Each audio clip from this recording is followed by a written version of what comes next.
Hey there, permaculture people. This is Teddy from Seed of Life, Permaculture Design Landscaping.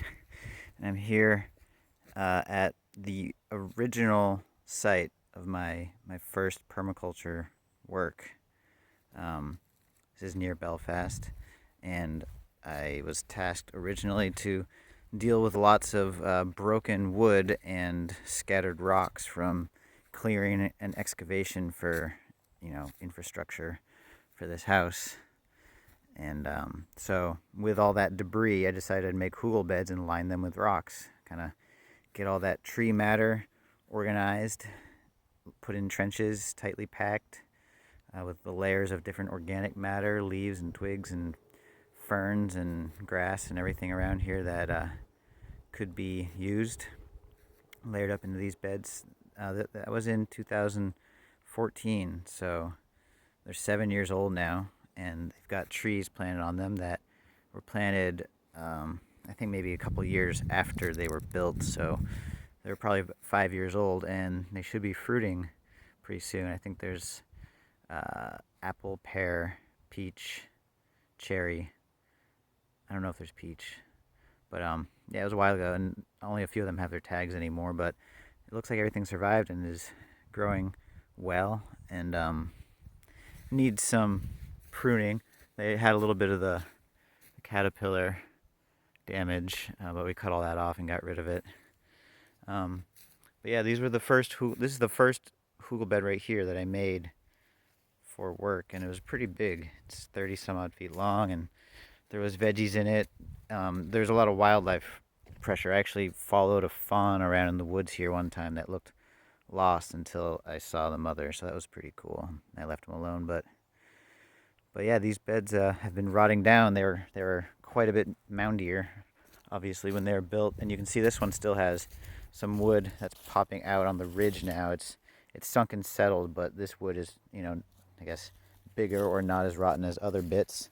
So this is kind of what happens with hugelkultures when they're not, you know, if it's either mounded too high, doesn't have enough soil, or isn't built in such a way so that the soil evenly gets distributed up on it. And with time, soil does fill in the holes that weren't so well filled and plugged and pieced together from the get-go. So this is just kind of a lesson on, beginning hugelkulture, experience, clues about how well they can work and how you can improve. So there's little holes where the animals go in, and so this being right next to the woods has lots of animal pressure in all the forms. So it's turned more to this sort of fruit tree guild, perennials, flowers, and thinking about other perennial vegetables that don't mind being grazed in here, or also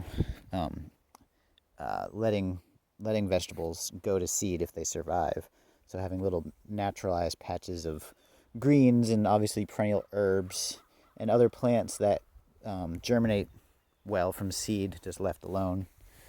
So that's what's going on. This one was first, then that next one over there, it's kind of a crescent, got made next.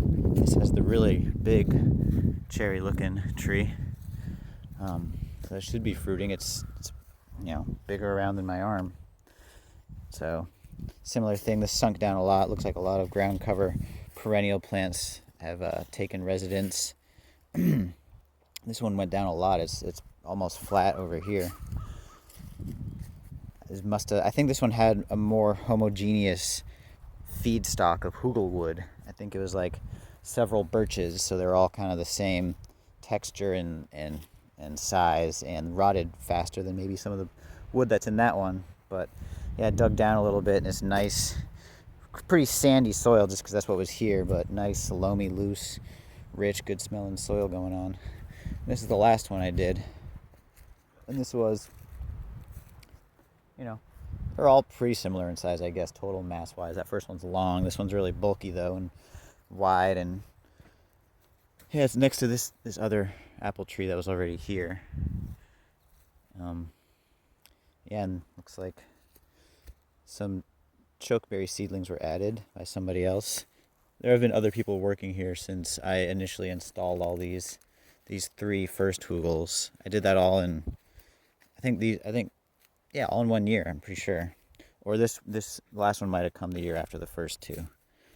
But this is kind of the weird little stone wall that was here, and these big, huge rocks I couldn't move by hand. So I kind of just extended this little wall with more rocks I found to kind of go into this little more like, not really a wall, but more like a riprap, like, erosion control edge holding situation that goes into the border, obviously. So it kind of just morphs from a border to a rip-rappy thing and into this older wall. So it's kind of fallen apart over the 5-ish years, because it's before I had any real masonry experience and was really just kind of placing them in there as they went. I mean, it's not like it's super circumstantial for much other than holding the soil back, which it's seeming to do. But I could rebuild it, make it look a little nicer, I think. And here's some other beds made by people since I've been working here. I think my friend Pat made these 2 Hugel beds by the back door here, and I recently made this stone step just from salvaged the flattest rocks I could find here that I could move, and got this approaching level with a birch little handrail. Works for her. It was sized, looks like a decent amount of tread, feels pretty natural to me. But yeah, Pat made these little Hugels to go right by the door. And we've got our German wood house. Gonna bring some more pallets to make another pile for that one.